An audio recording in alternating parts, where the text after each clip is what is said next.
Donc une correction du sujet du bac d'aujourd'hui, le sujet de français pour les séries ES et S. Moi je vous propose la correction du commentaire de texte, un texte de Marguerite Duras, un barrage contre le Pacifique. Le texte n'avait pas de difficulté particulière, du vocabulaire assez simple. La difficulté c'était peut-être justement trouver l'intérêt du texte. Et c'est cette question-là que vous devez vous poser pour comprendre la problématique.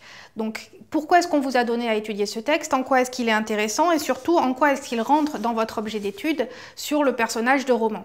Là, il rentre dans votre objet d'étude parce qu'on a un personnage qui n'est pas décrit, mais qu'on devine en filigrane à travers la façon dont ce personnage nous raconte le film auquel il assiste.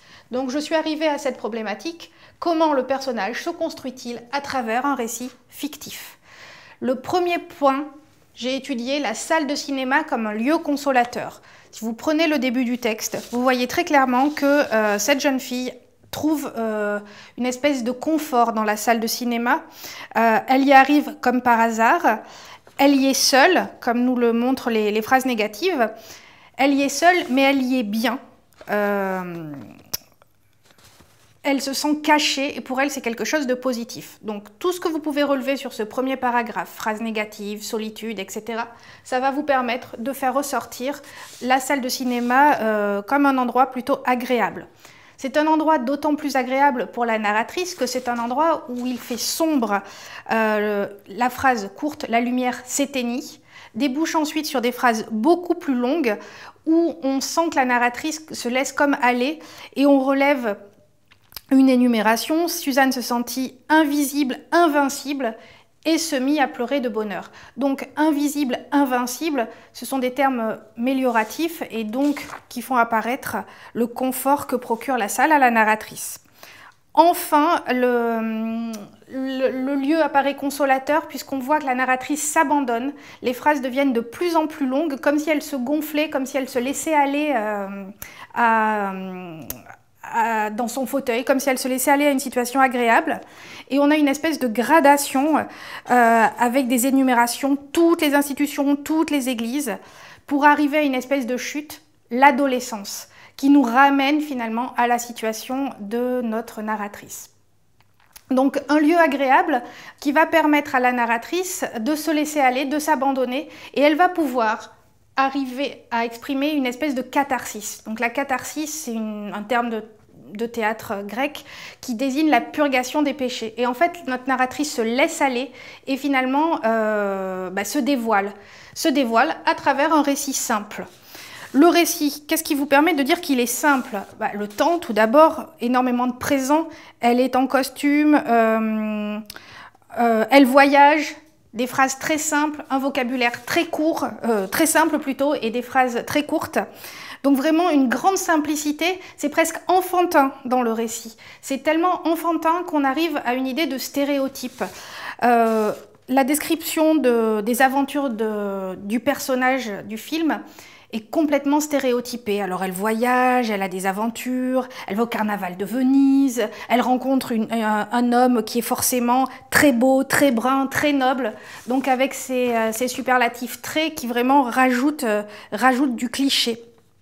On a également une comparaison où quand ils se rencontrent, tel l'orage ou comme l'orage, il y a un coup de foudre. Donc on est vraiment dans quelque chose de trop, d'excessif, qui n'est pas réaliste, mais qui nous permet de deviner que tout ça, ça plaît à notre narratrice, qui s'identifie complètement au personnage qu'elle voit sur l'écran.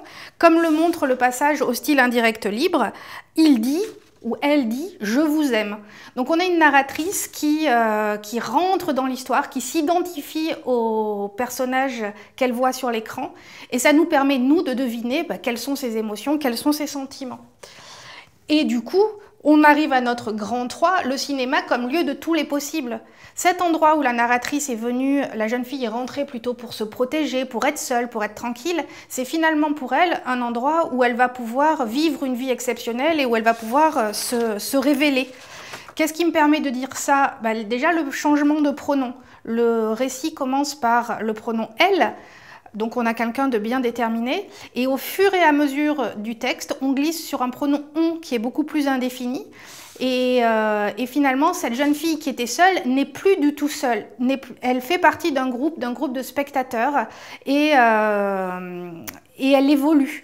Et du coup, cette évolution, c'est aussi une évolution d'une jeune fille dans l'adolescence, puisque c'est la thématique qui apparaît dans le texte. Un lieu de tous les possibles aussi, puisque le cinéma apparaît comme un lieu qui s'apparente à une église. Il y a des comparaisons. Il y a le champ lexical de la communion. Il y a une métonymie, on parle de la salle pour désigner les spectateurs. Donc on a vraiment cette idée de groupe, de tout, de communion. Et donc le cinéma finalement va être un endroit où la narratrice va pouvoir exprimer à la fois toutes ses envies et le fait qu'elle appartient à un groupe.